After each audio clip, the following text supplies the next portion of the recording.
Okay, so functions. You've seen this notation before. F of x just means a function of x. So you've seen this the whole way through GCSE Further and at AS last year. So it's just another way of writing an equation. The things to get through your head then are what a domain is and what a range is. And the domain is just the values that x can be. And quite often you'll see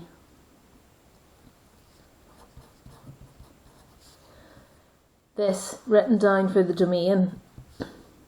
It means x belongs to the real numbers.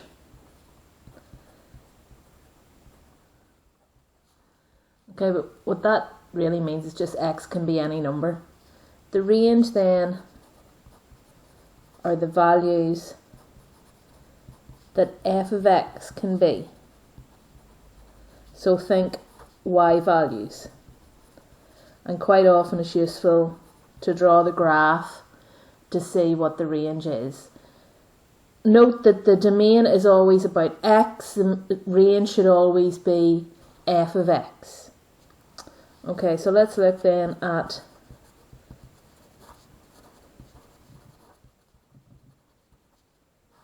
mapping diagrams. So our first one,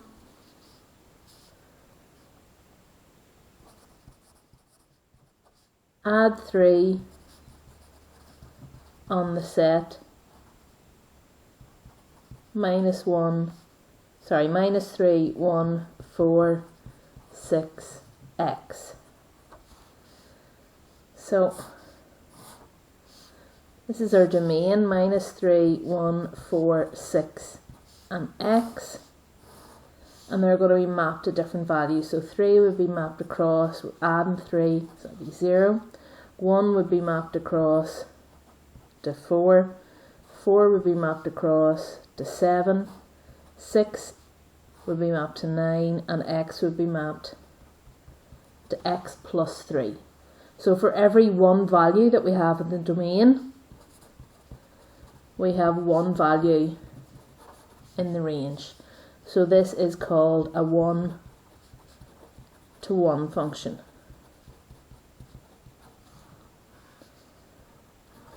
So secondly then, if we have something like square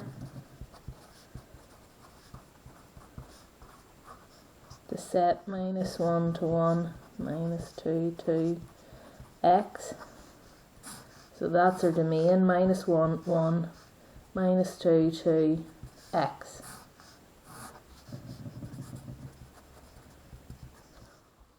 Okay, so when we square the set, when we square minus 1, we get 1. When we square 1, we also get 1. When we square minus 2, we get 4. When we square 2, we also get 4. When we square x, we'll get x squared. So, and this is our range then. This is called now a many-to-one function, because more than one of your x values gives you the y value, so many of them go to 1. You can also get functions that when you draw the mapping diagram, A, B, C, D, onto P, Q, R, S, you get things like this, where A will go to P and A will also go to R, where B will go to P and also to Q, C will go to S, D will go to R and to S. And this is one to many, and this is not a function. So an example of this would be, say, the square root of x. Obviously the square root of 4 could go to 2 or to minus 2, so it's not a function unless you specify then the domain that you're looking at.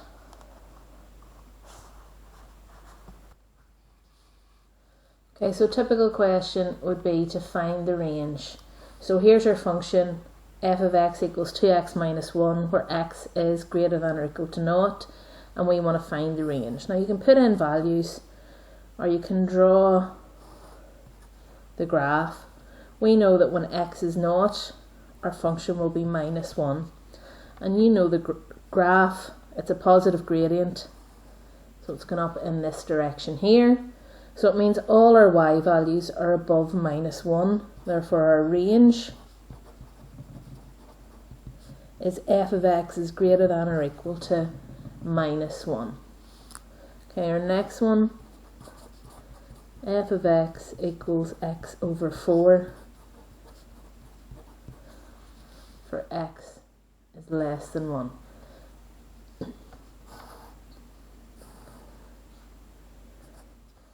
Again, we can look at the graph of it.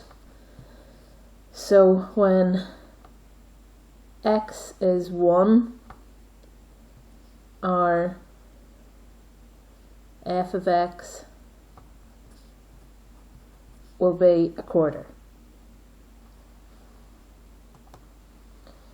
We know that this graph would go down in this direction, so we can say that the graph is always going to be less than a quarter. So our range f of x is less than a quarter. Next one, f of x equals x squared for 1 is less than or equal to x, which is less than 3. So again, do a sketch of your graph. When x is 1, x squared will be 1. When x is 3, x squared will be 9, and you know the shape of the graph, it curves up like that. So that means our range is, our graph is going from 1 up to 9. And use the same, if it's a less than or equal to in the domain, that'll be that in the range. If it's a less than, it's just going to be a less than in the range. Okay, our fourth one, f of x equals x squared, and x can be any real number. So again, you know what the graph looks like. That's roughly the graph of y equals x squared. So our values are, the lowest value that we have is 0 and everything else is above that. So our range f of x is greater than or equal to 0. Okay, then composite functions, this is where we combine two functions. So f of x equals 3x minus 5, g of x equals 3 minus 2x. First of all, it's asking you to evaluate f of 2. So remember back to AS, when you looked at the factor and remainder theorem, you did this sort of thing. So f of 2 is 3 times 2 minus 5. So 6 minus 5, which gives us 1. fg of 3, so that means we're going to find this bit first. So in g, we're going to replace x with 3, so it's 3 minus 2 times 3. And that's going to give us, so we have 3 take away 6, so that's minus 3.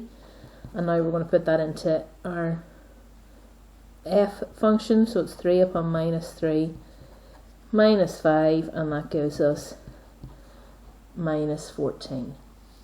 You may just want to do it in terms of algebra, so g f of x, so f of x is 3x minus 5, so everywhere we see x in the equation for g and function for g, we replace it with 3x minus 5. So we get 3 minus 2 times 3x minus 5. And then just tidy it up a wee bit. Okay, then inverse functions. So if our function is 5x plus 4, we want to find the inverse function. So let y equal 5x plus 4 and then just change the subject. So y minus 4 is 5x. So x is y minus 4 over 5. So we say our inverse function, our opposite to our original function, is x minus 4 over 5. Our second one,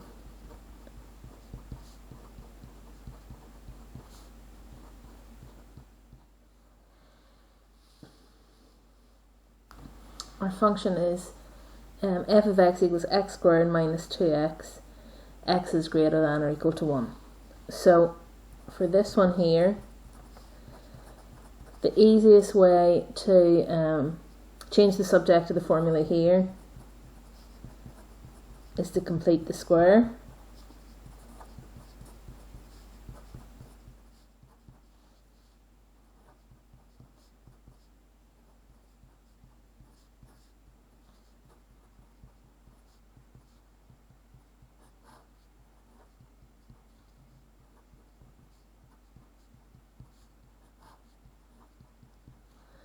So we've completed the square and rearranged to give us x, and then our inverse function, remember to change it back from a y into an x, and then for this one here, just to note the range of the inverse is the domain of the function. So the range of this would be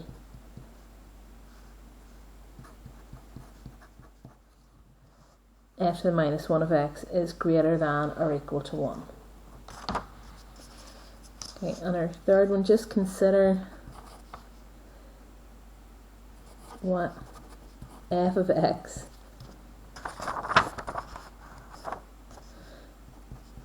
equals x squared.